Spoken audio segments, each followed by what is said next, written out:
Estamos na 14ª porção de estudo da Torá, e a porção dessa semana é Vairá, ou Eu me revelei.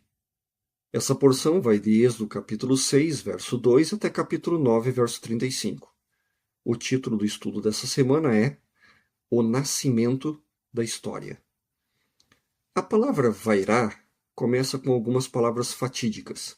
Não seria exagero dizer que mudaram o curso da história, porque mudaram a forma como as pessoas pensavam sobre a história. Na verdade, eles deram origem à própria ideia de história. Ouça as palavras. Deus disse a Moisés: Eu sou Hashem. Eu apareci a Abraão, a Isaque e a Jacó como El Shaddai. Mas pelo meu nome Hashem, eu não me tornei totalmente conhecido por eles. Êxodo capítulo 6, verso 1 e 2. O que exatamente isso significa? Como Rashi aponta, isso não significa que Abraão, Isaque, Jacó, Sara, Rebeca, Raquel e Lia não conhecessem a Deus pelo nome de Hashem. Pelo contrário, as próprias palavras de Deus a Abraão foram: Deixa a tua terra natal e a casa de teu pai. Essa palavra foi dita usando o nome Hashem. Até diz, apenas alguns versículos depois, em Gênesis capítulo 12, verso 7, Vairá ao Hashem el Avraham. Hashem apareceu a Abraão e disse: Aos seus descendentes darei essa terra. Então Deus apareceu a Abraão como Hashem, e no versículo seguinte diz que Abraão construiu um altar e ele invocou o nome de Hashem. Gênesis capítulo 12, verso 8. Então o próprio Abraão conhecia o nome e o usou. No entanto, fica claro, pelo que Deus diz a Moisés, que algo novo está para acontecer. Uma revelação divina de um tipo que nunca havia acontecido antes. Algo que ninguém, nem mesmo as pessoas mais próximas de Deus, ainda haviam visto. O que foi isso? A resposta é que, através de Gênesis, Deus é o Deus da criação, o Deus da natureza, o aspecto de Deus que chamamos com nuances diferentes, mas com o mesmo sentido geral. Elohim ou El Shaddai, ou mesmo Koné Shamaim Vaaretz, Criador do céu e da terra. Agora, de certa forma, esse aspecto de Deus era conhecido por todos no mundo antigo, só que não ouviam a natureza como obra de um só Deus, mas de muitos. O Deus do sol, o Deus da chuva, as deusas do mar e da terra, o vasto panteão de forças responsáveis pelas colheitas, pela fertilidade, tempestades, seca e assim por diante. Havia diferenças profundas entre os deuses do politeísmo e do mito e o único Deus de Abraão, mas eles operavam, por assim dizer, no mesmo território, aproximadamente. O aspecto de Deus que aparece nos dias de Moisés e dos israelitas é radicalmente diferente. E é apenas porque estamos tão acostumados com a história que achamos difícil ver quão radical ela era. Pela primeira vez na história, Deus estava prestes a envolver-se na história, não através de desastres naturais, como o dilúvio, mas através da interação direta com as pessoas que moldam a história. Deus estava prestes a aparecer como a força que molda o destino das nações. Ele estava prestes a fazer algo de que ninguém tinha ouvido falar antes: tirar uma nação inteira da escravidão e da servidão, convencê-la a segui-lo no deserto e, eventualmente, a terra prometida, e ali construir um novo tipo de sociedade, baseada não no poder, mas na justiça, no bem-estar, no respeito pela dignidade da pessoa e na responsabilidade coletiva pelo Estado de Direito.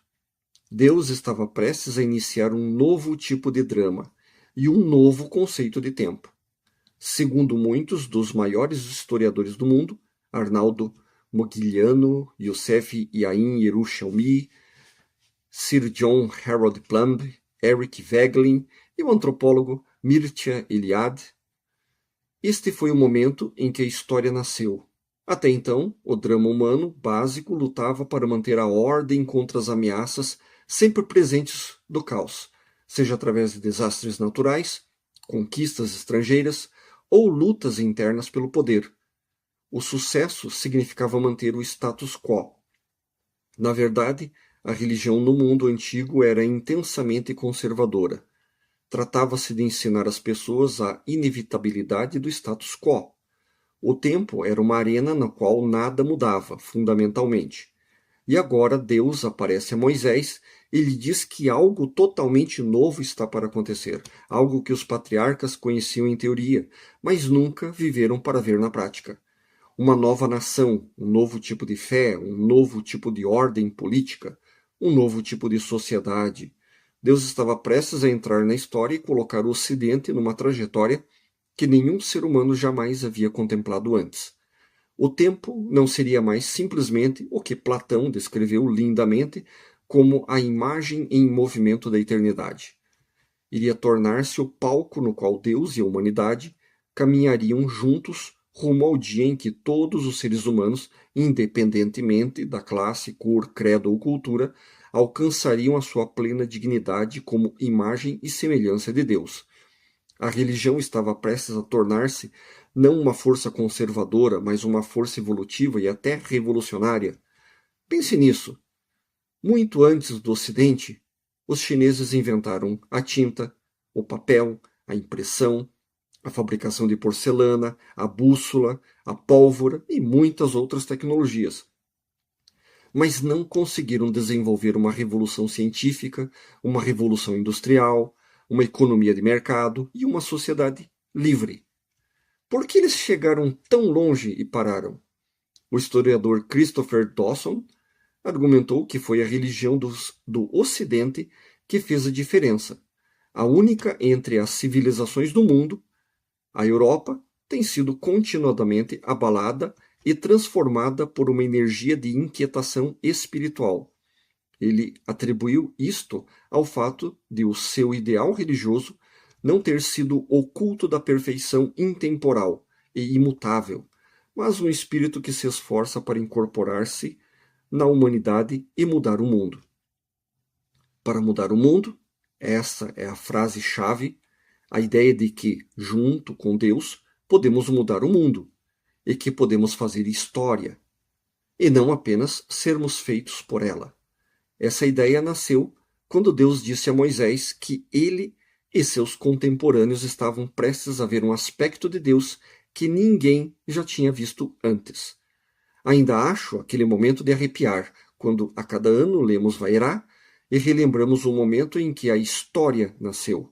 O momento em que Deus entrou na história e nos ensinou para sempre que a escravidão, a opressão, a injustiça não estão escritas na estrutura do cosmos, gravado na condição humana. As coisas podem ser diferentes porque podemos ser diferentes, porque Deus nos mostrou como.